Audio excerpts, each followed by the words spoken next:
Swayam Prabha. Digital India. Educated India.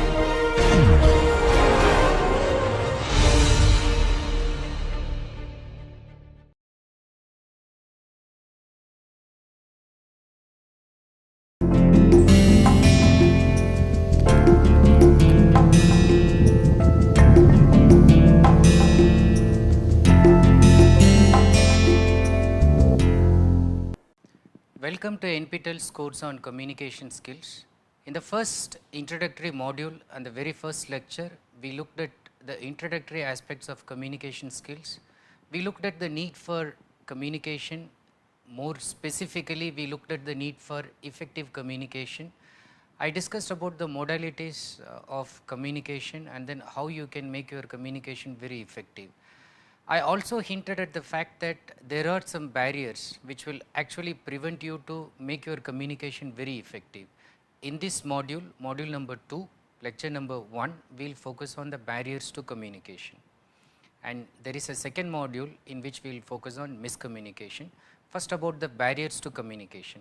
And before I start talking to you about the barriers to communication, once again let us recall why communication skills are very important. I would like to recall why it is very important from a famous statement made by one of the shrewdest investors of the world, that is Warren Buffett. He says, if you improve your communication skills, I guarantee you that you will earn 50% more money over your lifetime. What he says is that communication skills will fetch you 50% of your earnings. That's double what you can earn just by enhancing your communications. So I talked about more significance of communication as how it is more related even in your personal and professional life. But if you even keep this view in mind that overall it's going to enhance your productivity, prosperity, so it's a good way to think about enhancing your communication skills. Look at another statement from Emerson which focuses on another aspect of communication, a very significant aspect of communication. The quote from Emerson is this. He says, thought is the blossom, thought is the blossom, language the bud, action the fruit behind it.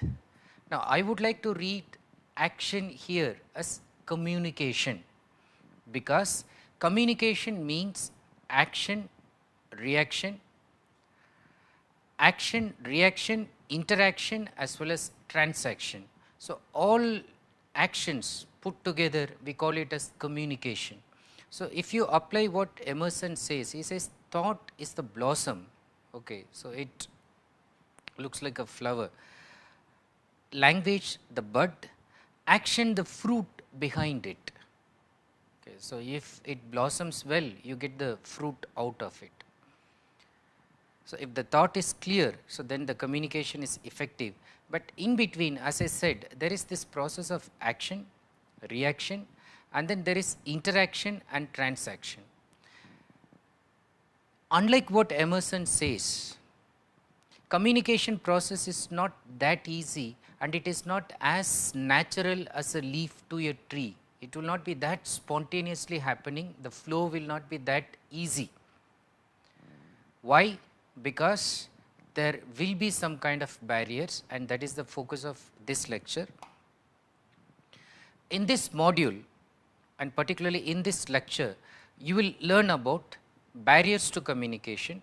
What are barriers, how do we define barriers, and what kind of barriers we need to keep in mind to make our communication effective. Basically we are going to focus on 3 kinds of barriers. The first kind, which are arising from sender and or receiver's personality. The first kind is related to personality barriers, and then the second is also related to that, but more in terms of transactions, interpersonal transactions, barriers which come in between interpersonal transactions, and the third is related to organizational network. Probably the third one we will be looking at it in the next lecture of this module, but overall I am just trying to tell you these are the major barriers. At the end of it and even in between, when I talk about the barriers, I will also try to talk about overcoming the barriers to communication. How can you overcome the barriers? Now first, what are barriers? How do we define barriers? Now barriers are like something that physically blocks you, things which are obstacles to effective communication in a intellectual sense, things which are causing disturbance, which are obstacles to effective communication, anything that impedes free flow of ideas. What is preventing your spontaneous overflow or your ability to express and convey your ideas easily? What is standing in between? Why can't somebody understand whatever you say as what you thought of? Why can't you mean exactly what you say, and why can't the receiver get exactly what you try to mean in your communication? Why the message is always distorted, or most of the times it is not communicated effectively? Now barriers are in between, they impede, they serve as obstacles, something that prevents active listening and careful response. Look at this carefully, something that prevents active listening. In the lectures which are going to come, there is a very important lecture on listening skills, an entire module is there on that. So the focus is on active listening. Listening is not, as many of you think, is a passive skill, it is an active skill. What is preventing you to listen actively, pay complete attention, concentrate on what is being told to you, trying to receive the message 100%, something is preventing, and it is also preventing you to give a very careful response, very thoughtful response, responding to the sender in such a manner that the sender understands that the communication message is being given to you accurately and you are able to receive it and you are able to respond it favorably. But something is preventing, and that something is what we call as barrier, and we are going to look at more examples of that. Now these barriers act as physical, sometimes there are physical barriers blocking communication, mental barriers, emotional barriers, feelings which act as barriers, psychological blocks, mental blocks, psychological thinking, psychological aspects which actually cause barriers. What do? They result in failure of communication and or cause miscommunication. In the next lecture that follows it, we will be looking at more examples on miscommunication. Right now we will focus on the barriers and how it can cause failure in communication. Once again, let me recall the communication process expanded model which we discussed in the first lecture. Look at this. In the simple diagrammatic manner, if you look at it, there are two persons, person A and person B, but we call person A as the sender because he is sending the message through the channel, and person B is the one who is receiving the message through the channel. So he is sending it and he is receiving it. Now if the communication circuit is likely to take place without any problem, then he will be stimulated to give some message, he may encode, decode, and then he sends that through a channel, and then this person decodes, understands, and then encodes again, and then gives the feedback. Now this circular thing should happen spontaneously without any problem, but in between there are barriers. We are going to focus on these barriers because these barriers are not actually allowing whatever this person is sending to the other person who is receiving it to receive it in the most appropriate manner possible. Sometimes channel is distorting, sometimes problem is there in encoding decoding method, sometimes there is a lack of common frame of reference, sometimes there are language barriers, emotional barriers, psychological barriers. Let us look at those barriers. Now generally, just for the sake of understanding, we can look at the barriers coming under three categories. three groups. The first one can be categorized under those barriers which are arising actually from sender and receiver's personality. So, the barriers which are actually arising from sender and or receiver's personality. So, mostly it is psychological, personality related one, perception oriented ones. Now, the other one is interpersonal transactions. When two people come together, apart from the psychological aspect, are there other aspects? Yes, there are cultural aspects, for example, language problems, for example. So, in interpersonal transactions, what are the barriers? And thirdly, the major barrier in communication today is taking place in organizational network. Everything is getting organized, and today we have lots of corporates, business networks, organizations. So, here again lots of barriers are happening. So, let us try to understand these three categories with examples and illustrations. Look at the aspect of encoding, decoding in terms of sender receiver, sending receiving communication message. Usually what happens, the person encodes a message in a particular language or using non-verbal communication, spoken form or written aspect of communication, and then sends it to the receiver, and the receiver is able to decode it easily. But more often this encoding decoding is not happening that easily, unless and otherwise if they are able to share a common code. This encoding decoding cannot happen that smoothly, that easily. So, sharing of a common code, language or a common frame of reference, in IIT parlance for example, box can mean not geometry box, but computer center actually. Okay. So, that is the common frame of reference. So, where people know by usage that certain thing has to be symbolically referred to or figuratively referred to in such a manner, and one should not take the dictionary or denotative meaning as such. Now, look at a simple example. Suppose there is this kind of message sent as an SMS from one mobile phone to another mobile phone. The message is this: short circuit at office, short circuit at office, please send an electrician. Now, there could be so many contexts, so many frames of references.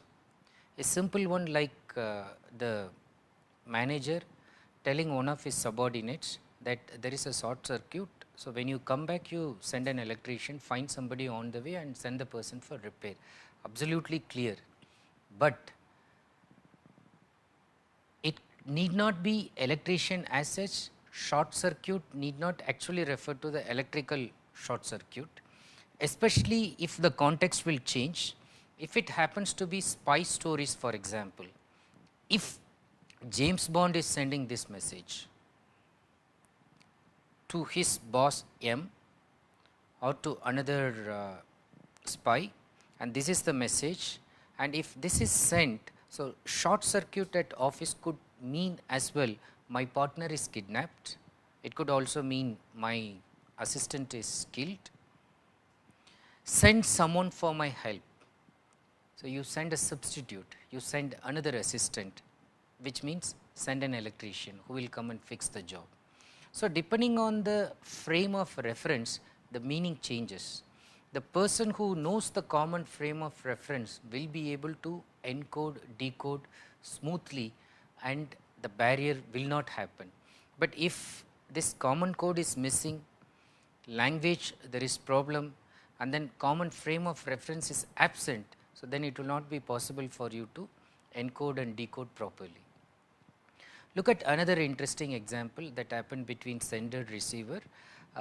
This example is to illustrate to you that even when the language is common, misunderstandings can happen, miscommunication can take place. How?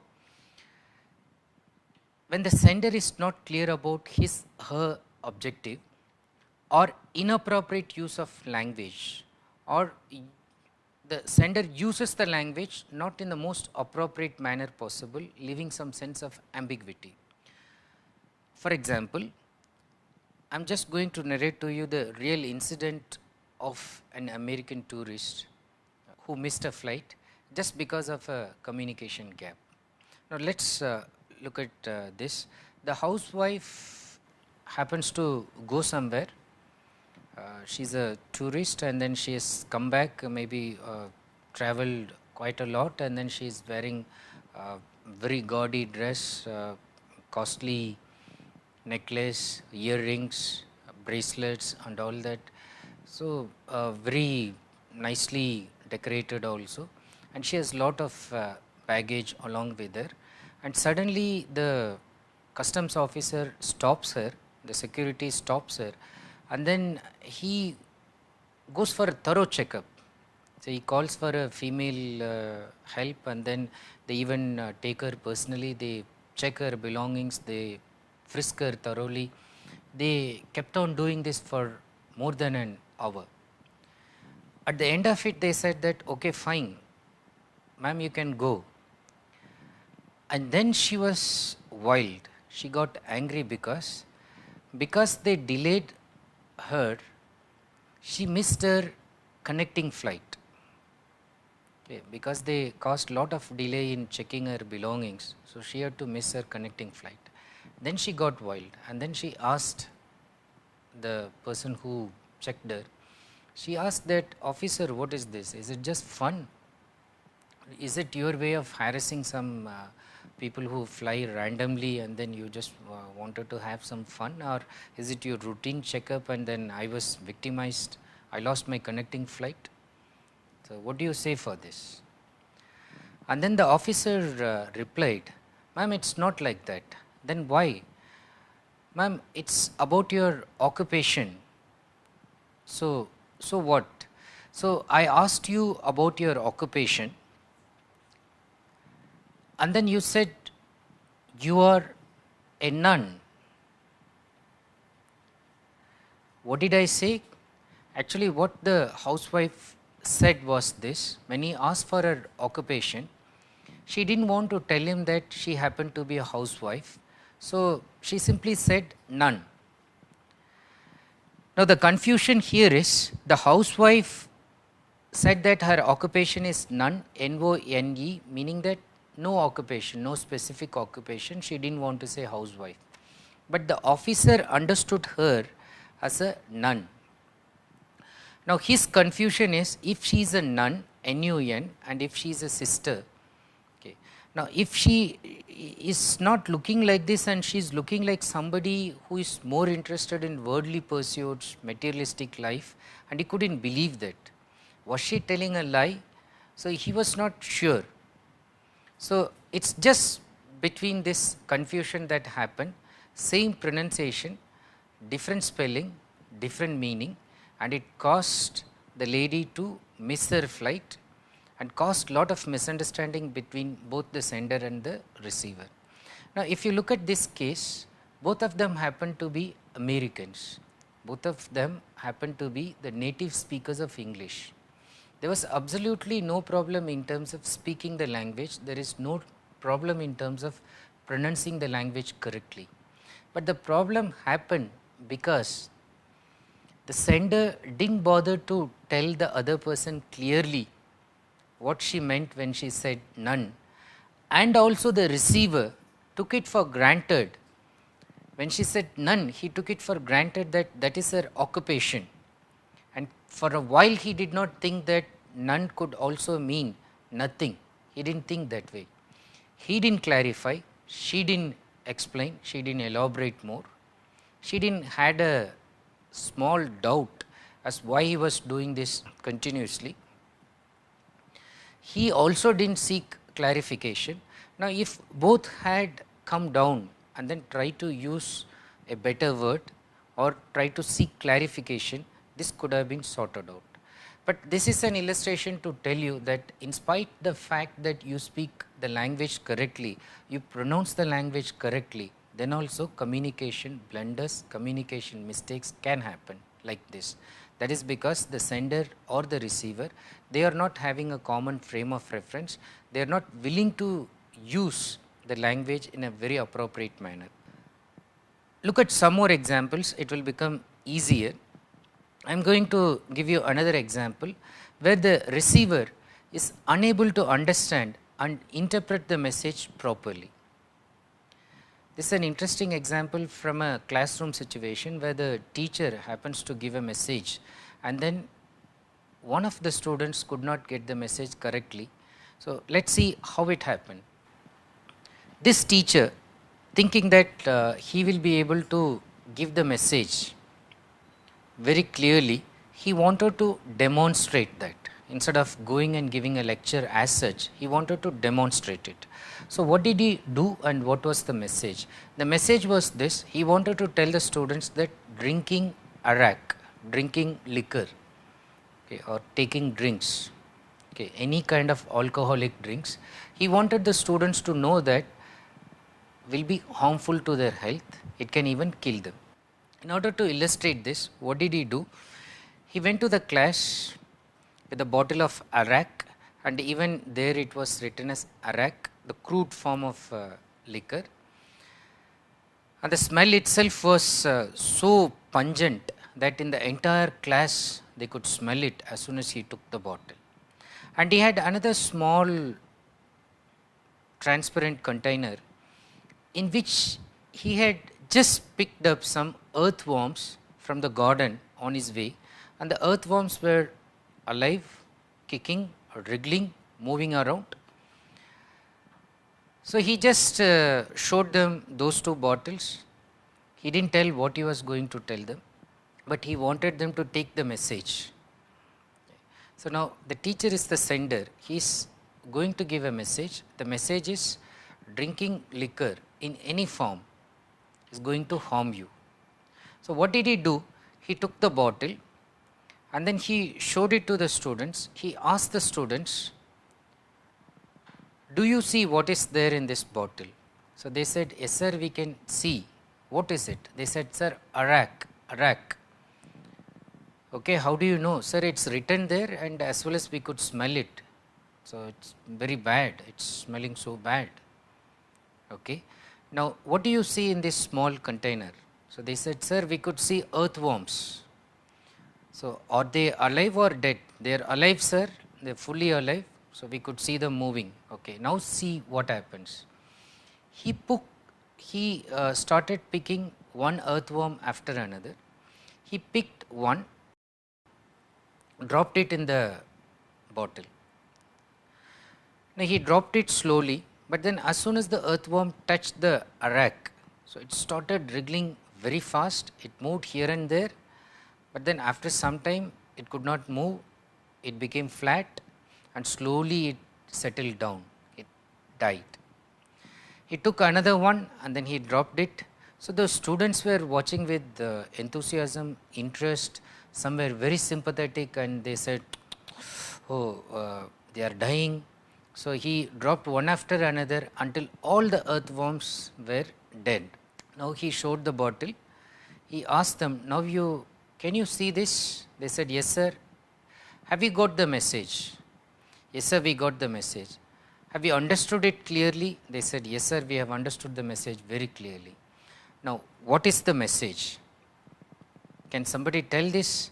And then one guy from the last bench was raising his hand and then he said that, sir, I can tell you the message very clearly. He said, yes, please go ahead, stand up and tell the message. He said, sir, you brought arak and then you put these earthworms there, so they died.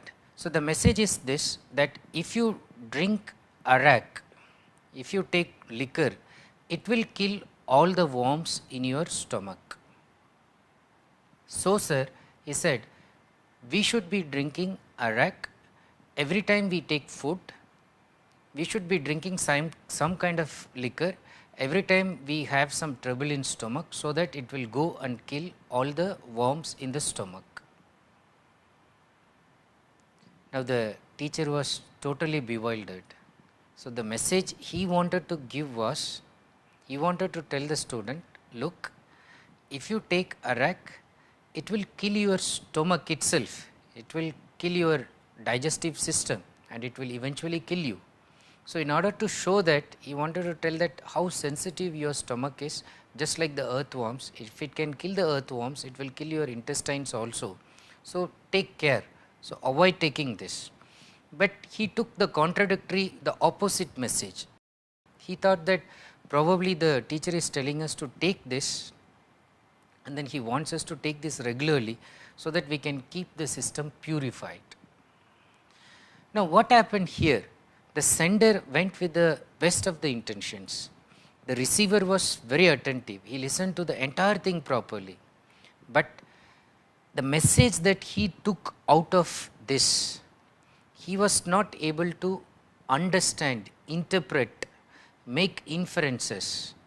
Now, what is the problem here? So, the problem here is related to the personality, maybe the cultural values, maybe the knowledge background level that he has, maybe the perspective that he has taken. So, these are all not making him take the message correctly. Now, what prevented him to take the message correctly is the one that I referred to as barrier. Look at more examples. Overall, when we talk about personality barriers, understand that mostly they are psychological in nature. What do? People tend to take for granted the commonality in communication. Remember, communication has come from communis or communicare, meaning something that is common, okay, that is shared in a common manner, shared by common people, something that is very easily and commonly done by all the people. But this commonality implies that you and I have mutual interest. I want to give you something and you want to take something from me in the form of ideas, thoughts, messages. But some people take this mutuality, this commonness for granted, and the difference in backgrounds are overlooked, and this causes communication gaps, or difference in perception is also ignored. So, the way one student will perceive will not be the same way some other student will perceive the message given by the teacher.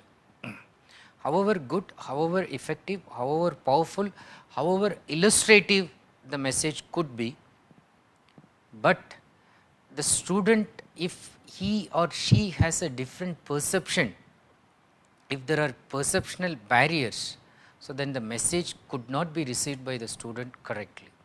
So, the background perception should not be overlooked. Let us take another classic example of the perceptional error, the perceptional difference, or due to the perception, the kind of standpoint that we take, and then we refuse to take the perceptional possibilities from the other. Look at the example that Branislaw Malinowski talks about during his interaction with the cannibal and when the Second World War was going on. Bronislaw Malinowski is a very famous anthropologist, ethnographer. He has done lot of research, written lots of books on studying various ethnic groups, and during Second World War he was focusing on some primitive cannibal types. So, the cannibals, as you know, are man-eaters. They eat human beings. But understand that they have their own decorum, otherwise he could have even killed Branislaw and eaten him. So, they have their own norm. So, they eat accordingly. So, when Malinowski was conducting the interview with him, the cannibal also wanted to ask him a question. So, then he thought that he should allow him to ask the question. He said, please go ahead. So, this was the time when the Second World War was happening. So, he explained about that to the cannibal, and then the cannibal asked a question in relation to that. He asked him how, or he wanted to know how the Europeans managed to eat the quantities of human flesh produced by massive killings. So, his query was, so they are killing people massively, how do they manage to eat their flesh? Because cannibal, he was thinking that everybody will be eating flesh. Now, Malinowski replied, and he was also taken aback. He said that Europeans never ate the flesh of the enemy they killed. He said they don't eat the flesh of the enemy they killed. To this,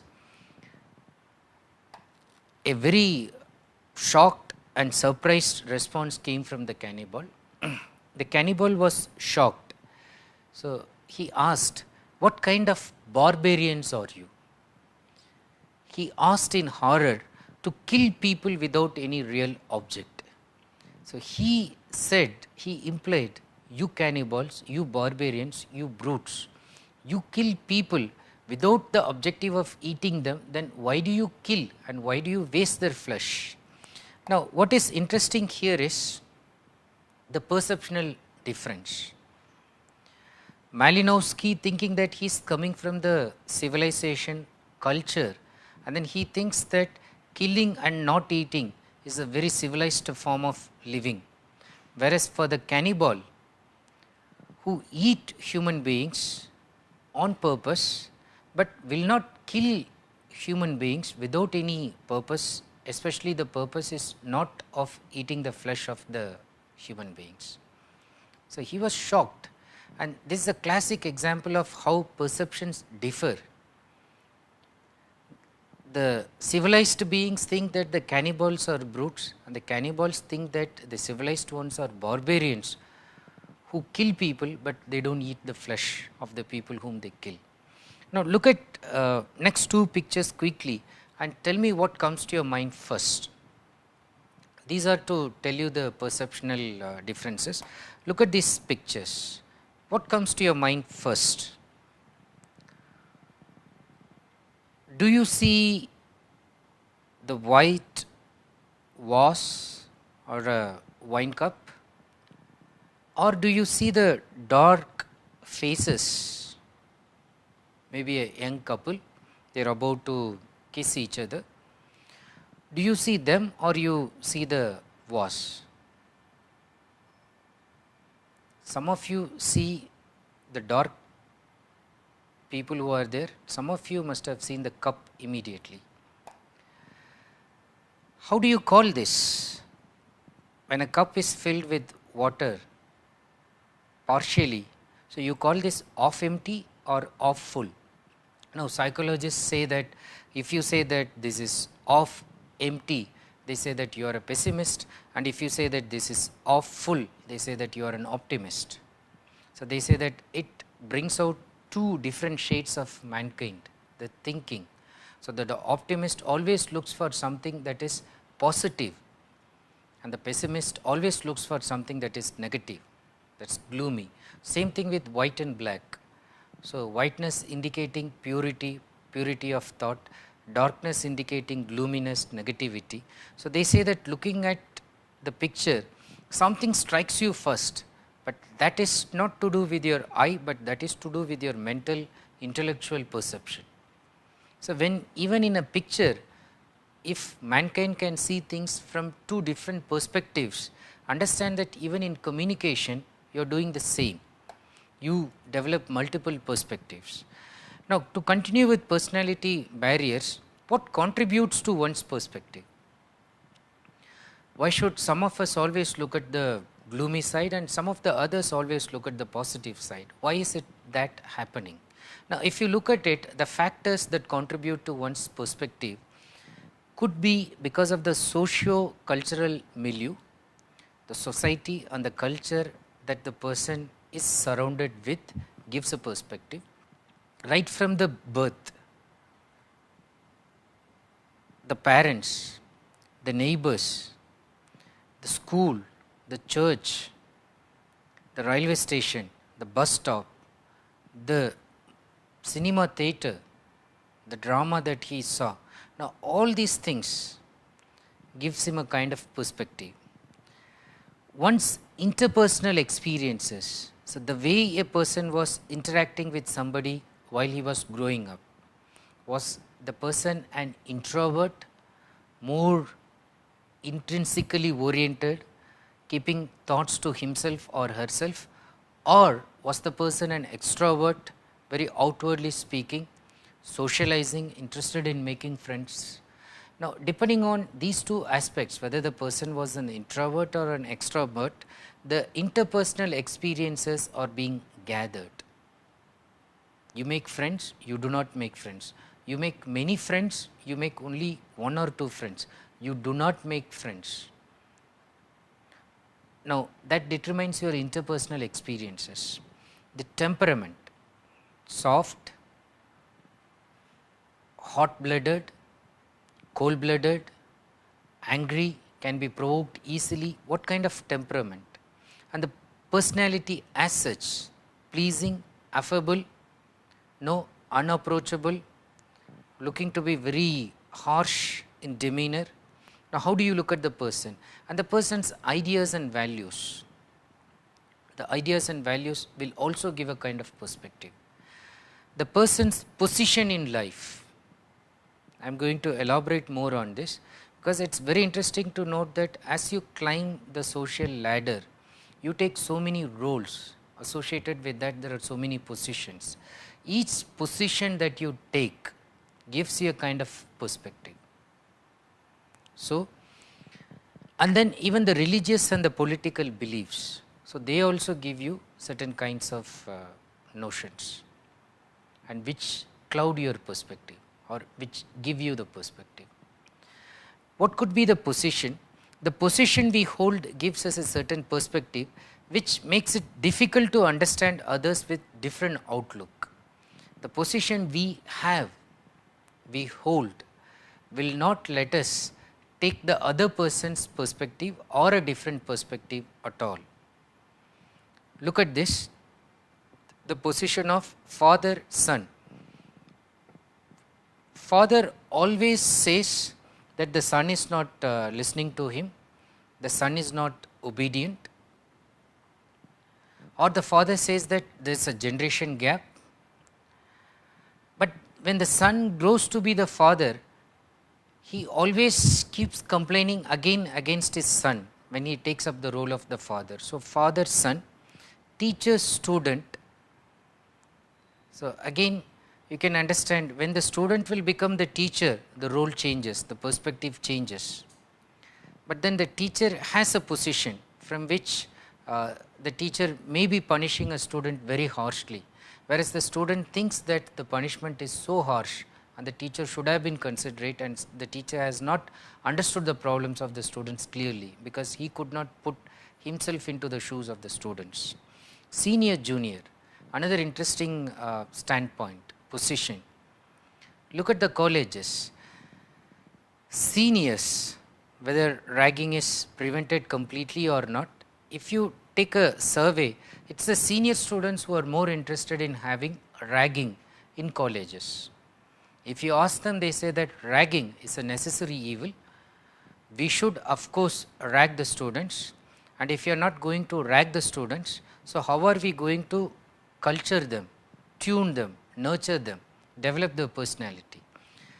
But you ask the juniors, when they enter into the college, they say that no, we should not be ragging the students should not be ragging us. So, we are quite worried about ragging, and we will complain to the principal, we will complain to our parents if we find that somebody is ragging us.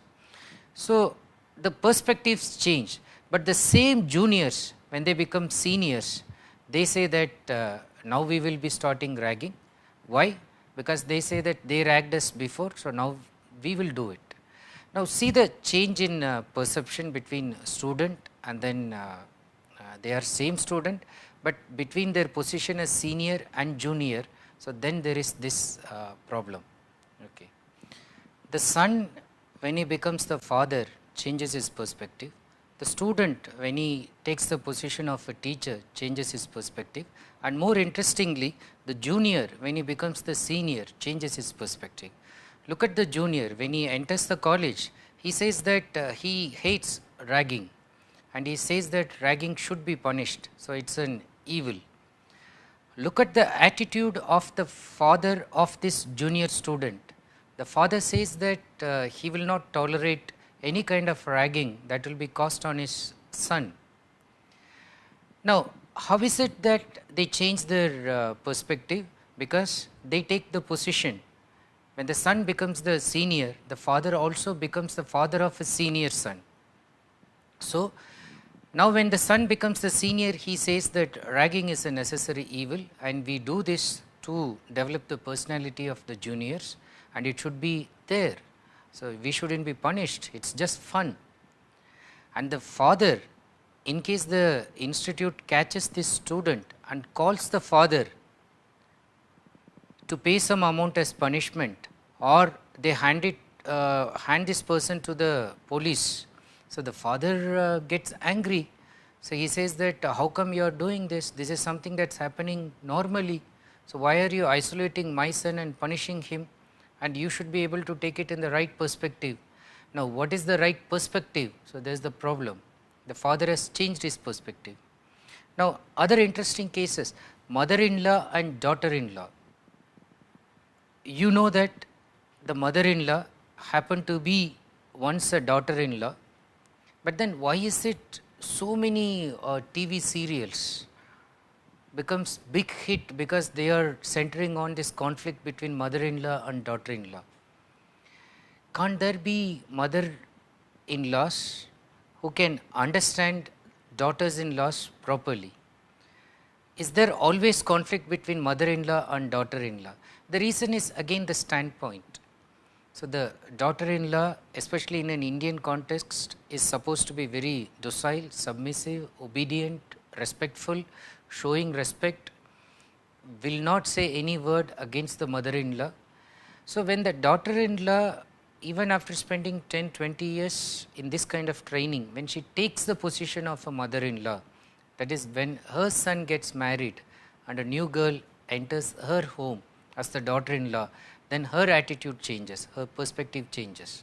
Now, she expects that the daughter-in-law should treat her respectfully, she should be obedient, she should be touching her feet to show the respect, she should be listening to what she tells in terms of cooking, she should take her permission before buying something and so on.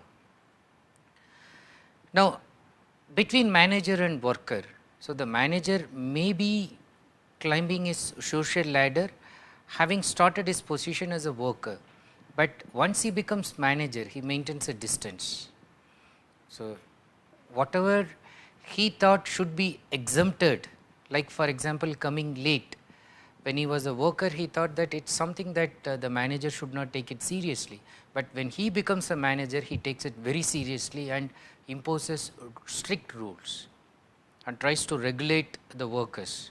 He makes it very strict and he becomes a demanding manager. Why is it so? The perspective that changes. And another interesting case is husband and wife. Again, especially in patriarchal societies where the male dominates the society, it is always looked at from the point of view of the male. The male is always right, the female is always wrong. So much so, even physiological problems, like let us say there is no child in the family even after 10 years of marriage, whom will the society suspect? If it is a patriarchal one, they will immediately suspect the female. They will not even think whether the problem will be there with the male. So, prejudice, perspective, and then the male himself as the husband thinks that he is always right, the wife is always wrong, and he should tell something that the wife listens all the time. Now, look at this interesting example, it is an interesting anecdote. Once the husband is quite concerned and then he went to a doctor and then he told the doctor that he had a suspicion that his wife has some hearing difficulty. So, he told him that, doctor, I think that my wife has some hearing difficulty, she is not able to hear whatever I say, she is not listening properly, she is not responding properly. So, I want to know whether she is becoming deaf. But how do I know this? And I don't want my wife to be hurt.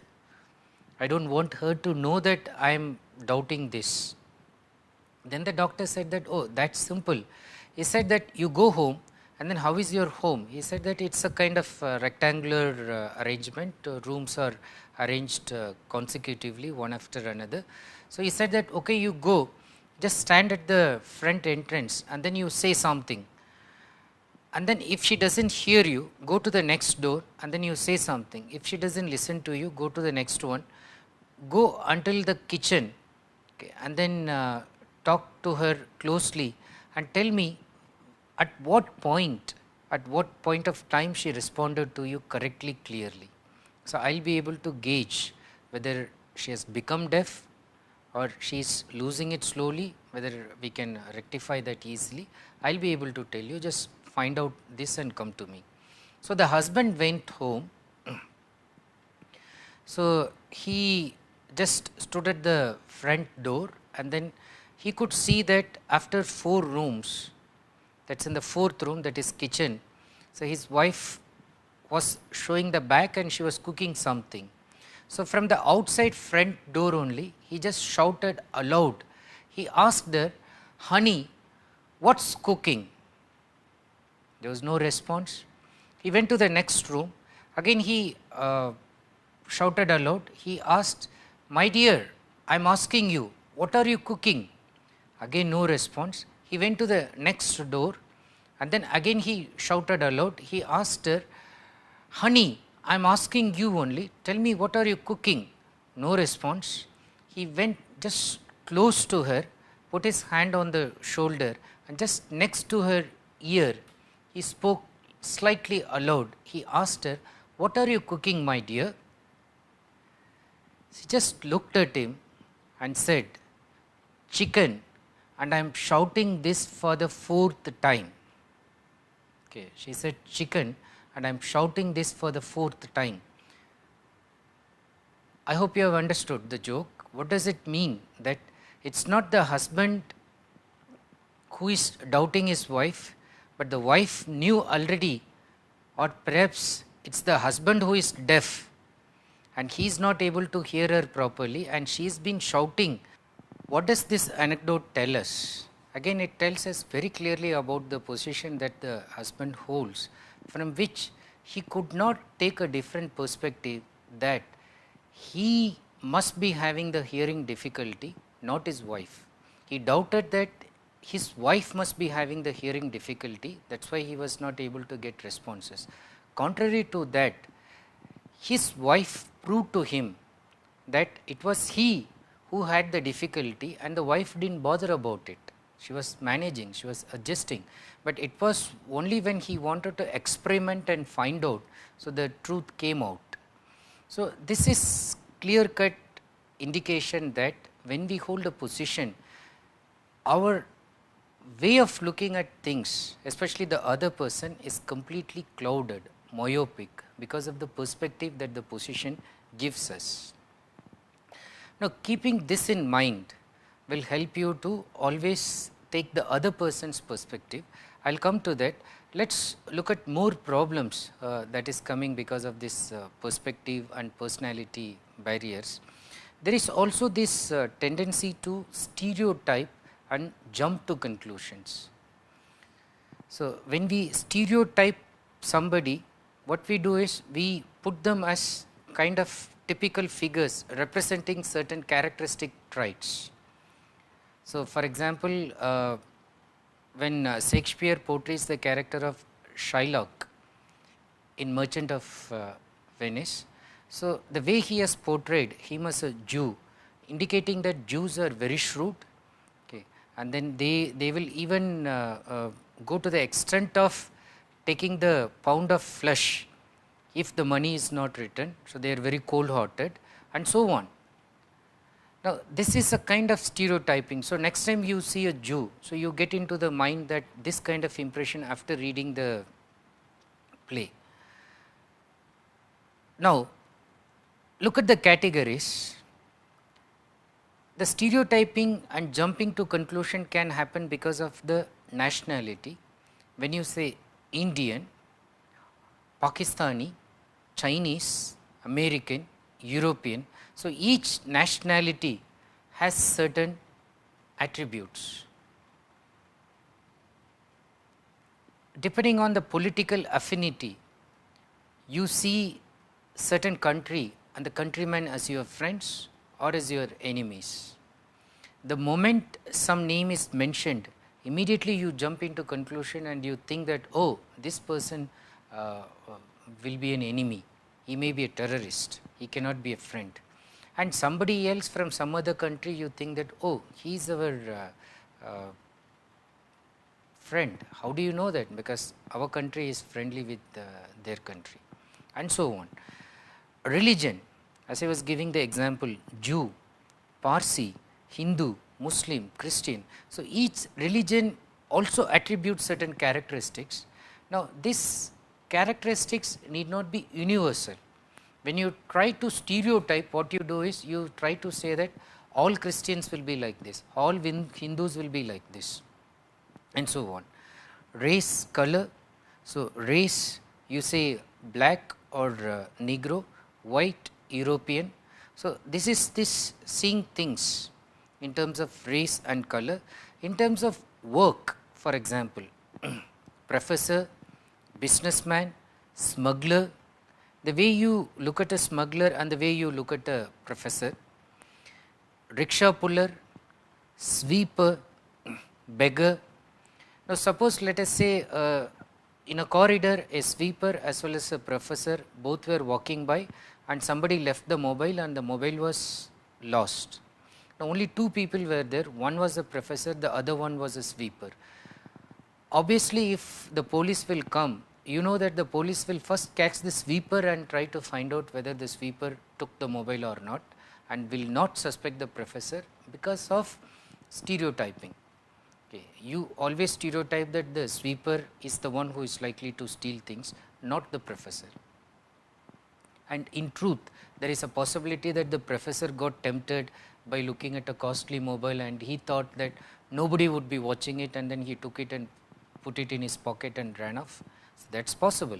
So when you stereotype, you actually misjudge or you become judgmental, you prejudiced opinion which should be avoided. Even food, for example, vegetarians having prejudice over non-vegetarians and vice versa. So if you eat this kind of food, so you are detestable, I don't like you, I can't stand, I can't sit here when you are eating this kind of food. So that prejudice that comes in the mind. Education, so that also stereotypes. IITians, okay, and then government college student and private college engineering student, and private college engineering student from a very remote village and private college ones from a metropolitan city, or the college that is very highly rated and the one that is not rated or ranked at all. Now how do the students see themselves? So I am from this reputed institute, you are from a institute which is low in standard. So immediately stereotyping that your knowledge level, your IQ level is lower than mine. So immediate stereotyping which should be avoided. What we do when you stereotype? What we do is actually we deny them individuality. So people are different, people have unique qualities, unique characteristics, irrespective of the fact that they belong to your religion, they belong to your race, they belong to your nationality, they come from a particular social, educational, cultural background. Despite all these things, people have their own unique qualities which you cannot flatten, bring under one umbrella and say that this group of people are like this. This colored skin people will have this kind of characteristics. So that is just stereotyping, and then which will make you to jump to conclusions and cause barriers to communication. what do we do? What do we do again? We interpret within the framework of a stereotype the symbols these individuals display. We will not separate the symbols and attribute unique characteristics. We put them in group, and then we think that they will all behave like that only. Another thing that causes personality barrier is rigidity of thought. Rigidity of thought, rigidity of thinking, that also blurs the power of discrimination.